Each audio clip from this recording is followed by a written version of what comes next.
Today, the United Kingdom of Israel begins to divide.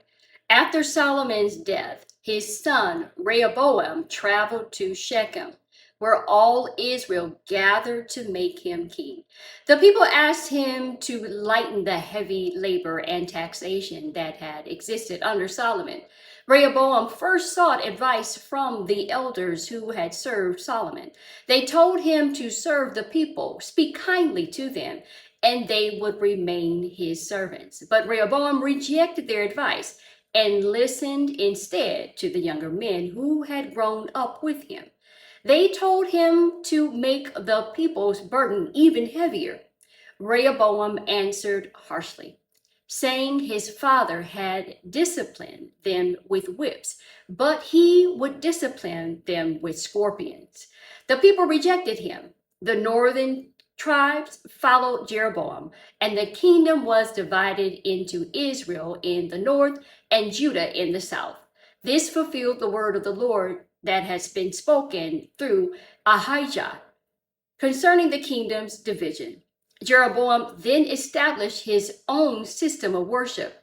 He feared that if the people continued traveling to Jerusalem to worship, their hearts would turn to Rehoboam. So he made two golden calves and placed them at Bethel and Dan. He told Israel, "Here are your gods, Israel, who brought you up out of Egypt." 2 Chronicles 13 and 8. Jeroboam's decision repeated the sin of the golden calf in Exodus chapter 32. Instead of trusting God, he created a substitute for worship.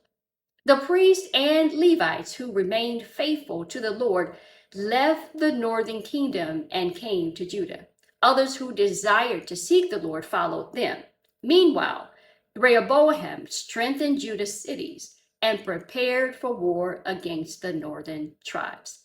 But God sent the prophet Shemaiah with a message. They were not to fight their fellow Israelites because the division had come from the Lord. They listened and did not attack. Chapter 11 then shows Rehoboam becoming stronger for a time because Judah followed the Lord's instruction. But chapter 12 reveals another change. After Rehoboam's kingdom was established, he and all Israel abandoned the law of the Lord.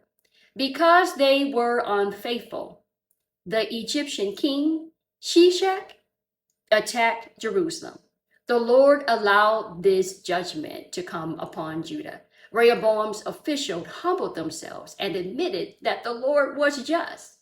When the Lord saw their humility, he did not completely destroy them. Jerusalem was spared, although Shishak carried away the treasures of the temple and the royal palace, including the gold shields Solomon had made. Rehoboam replaced the gold shields with bronze shields. The outward appearance remained, but the glory and the wealth that had marked Solomon's reign were completely gone. Rehoboam eventually died, and his son Abijah became king. These chapters remind us that a kingdom can be divided quickly when leadership rejects wisdom and obedience. They also show that God takes idolatry seriously. Jeroboam's golden calves were not harmless substitutes. They violated God's command and led Israel into generations of false worship. Yet we also see God's mercy. When Rehoboam and his leaders humbled themselves, God responded with mercy. This connects with the larger testimony of Scripture. God opposes the proud but shows favor to the humble. James 4 and 6. And the divided kingdom points forward to Christ. Human kings repeatedly failed to unite God's people faithfully. Jesus came as the true king who brings his people together under his rule.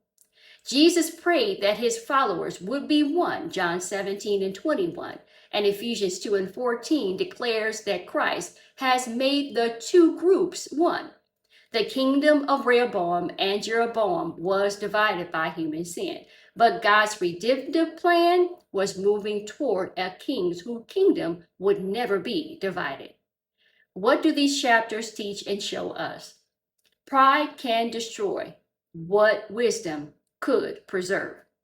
Good counsel should not be rejected simply because it is difficult to hear. Idolatry always leads people away from God. God disciplines rebellion but responds to genuine humility. Human kingdoms rise and fall, but God's purposes will always continue. Jesus is the faithful king who brings his people together. Now, I'm encouraging you to read Second Chronicles chapters 10 to 12 in full. Y'all watch the kingdom divide and watch idolatry take root again. Watch pride bring consequences. And remember this: when human leaders fail, God never fails.